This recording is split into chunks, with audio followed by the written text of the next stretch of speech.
This channel does not promote any violence, harmful, or illegal activities. All content provided by this channel is meant for an educational and information purpose only. এখনো কিন্তু জলের জন্য হাহাকার হাওড়ায়। আপনাদেরকে আরও একবার জানিয়ে রাখি, হাওড়ার বেলগেছিয়ায় ভাগাড়ের নিকটবর্তী যে সমস্ত এলাকা রয়েছে সেই সমস্ত এলাকায় এখনো পর্যন্ত কিন্তু জলের জন্য হাহাকার। আমরা গতকালই আপনাদের জানিয়েছি সেখানে পানীয় জল বিকোচ্ছে 40 টাকা যে জলের দাম হওয়া উচিত তা 250 টাকা, 300 টাকা, 350 টাকা দিয়ে বিক্রি হচ্ছে। কি বলছে এই জায়গায় দাঁড়িয়ে প্রশাসন? আমরা সরাসরি চলে যাব, সেখানে রয়েছেন আমাদের প্রতিনিধি শান্তিকা।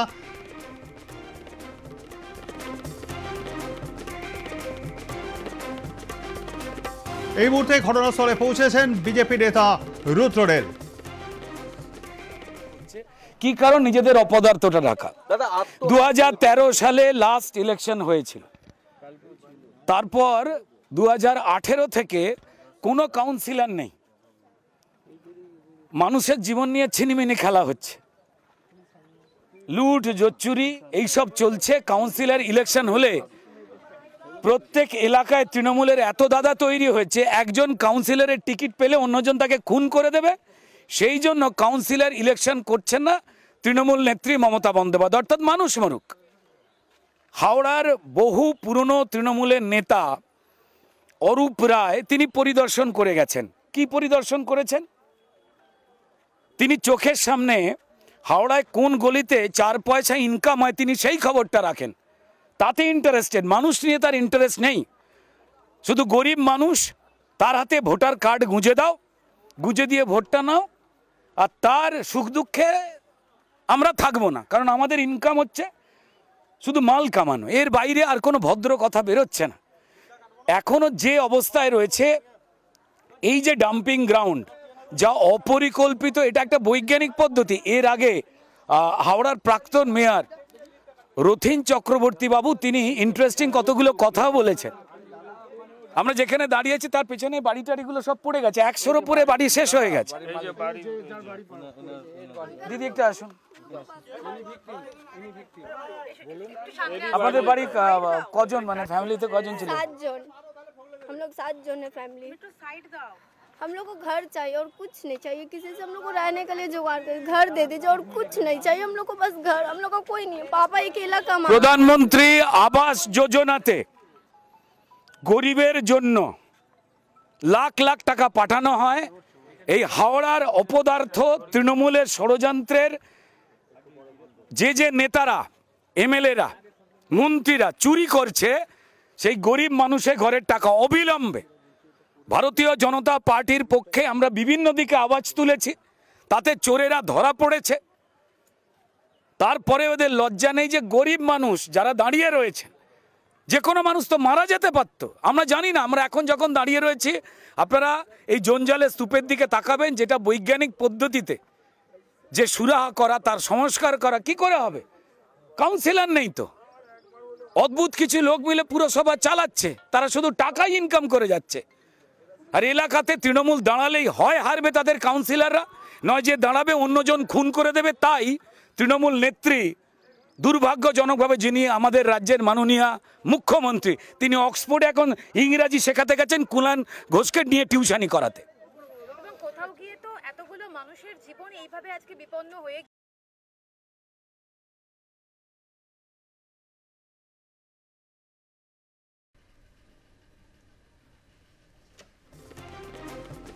হাওড়ায় এখনো জলের হাহাকার।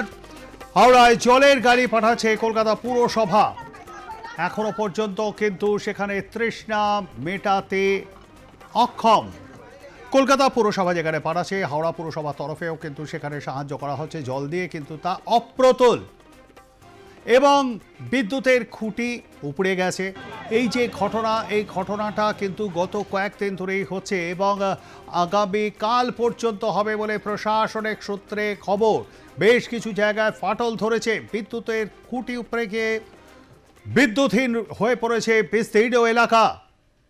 করি যে পরিষ্কার এই মানুষ এদের জন্য লড়াই করতে করতে গিয়ে ভারতীয় জনতা পার্টির প্রায় 300-র উপরে কর্মীকে খুন হতে হয়েছে। কারণ আমরা জানিয়ে দিচ্ছিলাম এই গরিব বোনের জন্য যে বাড়ি আসে, সেই বাড়ির তৃণমূলের নেতা যারা বড় লোক তারা চুরি করে।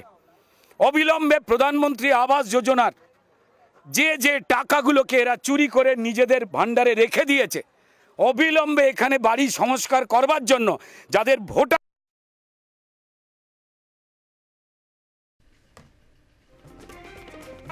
কেন্দ্রীয় সরকারের কাছে এই ঘটনাটাকে নিয়ে আমাদের যারা জেলা নেতৃত্ব রয়েছেন বিজেপি, যারা কর্মীরা রয়েছেন, যারা এই সত্যি কথা বলতে গেলে রোজ মার খান এবং পুলিশ ক্রিমিনালদের আড়াল করে যারা মানুষের হয়ে কথা বলে তাদেরকে মিথ্যে কেসে ফাঁসিয়ে দেওয়া হয়। আজকে চোখের সামনে স্পষ্ট এই ভ্যাটে আগুন বেরোচ্ছে, এগুলো মিথেন থেকে বেরোচ্ছে। অপরিকল্পিত উপায়ে কর্পোরেশনকে অকেজো করে দিয়ে যে লুট চলছে, সেখানে পৌঁছেছেন বিজেপি নেতা রুদ্রনীল এবং সেখানে সরকার এবং হাওড়া পুরসভা সমালোচনা করছেন তিনি।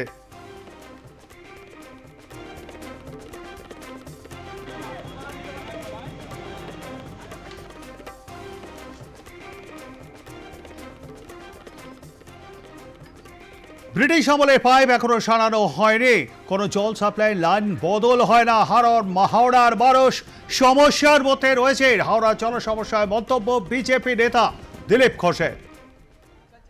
পুরনো সাপ্লাই লাইন সেগুলো রিপেয়ার হয় না, সেগুলো বদল হয় না, হঠাৎ মাঝে মাঝে ফাটছে, হাইওয়ে ধসে যাচ্ছে, এ ধরনের বহু দুর্ঘটনা ঘটছে এবং ওখানকার মানুষ ভয়ের মধ্যেও আছেন, সমস্যার মধ্যেও আছেন, ভয়ে কেউ দেখা করতে যাচ্ছেন ওনাদের সঙ্গে, কান্নাকাটি করছেন।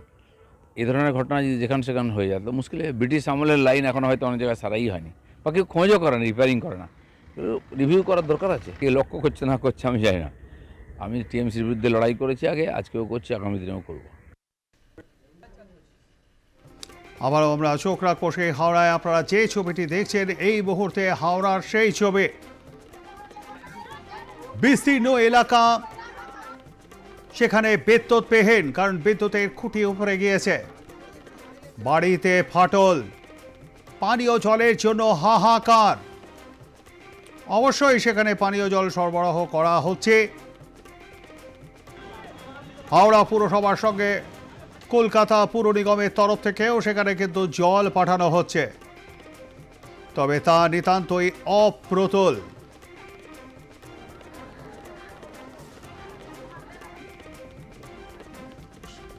সেখানে রয়েছেন বিজেপির নেতা রুদ্রনীল এবং তিনি শাসক দলে কড়া সমালোচনা করলেন, আপনারা শুনলেন। এদিকে বহু মানুষের বাড়িঘরও কিন্তু ভেঙে গিয়েছে, প্রায় 100 খানেক মানুষের বাড়িঘর ভেঙে গিয়েছে, অন্তত এমনটাই দাবি।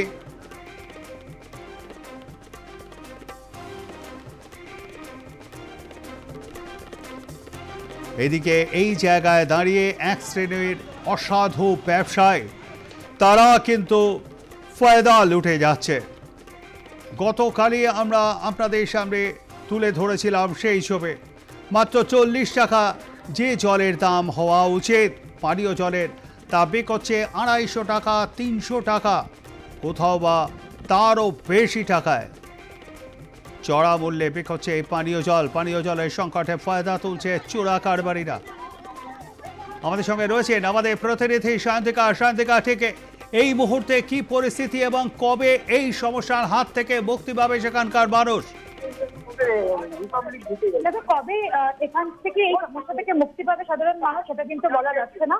তবে একটা বিষয়, এই যে এখানকার যারা এতগুলো মানুষ, তাদের এই মুহূর্তে একটা জীবন সংকটের একটা পরিস্থিতি। কারণ কখন তারা আদতেও ঘর ফিরে পাবেন বা কখন ঘর ফিরে পাবেন থেকেও বড় যেটা প্রশ্ন, যে এই মুহূর্তে এই তীব্র গরমে এই বাড়ির মানুষগুলো কিন্তু এখানে এইভাবে ত্রিপলের নিচে তারা কিন্তু রয়েছেন।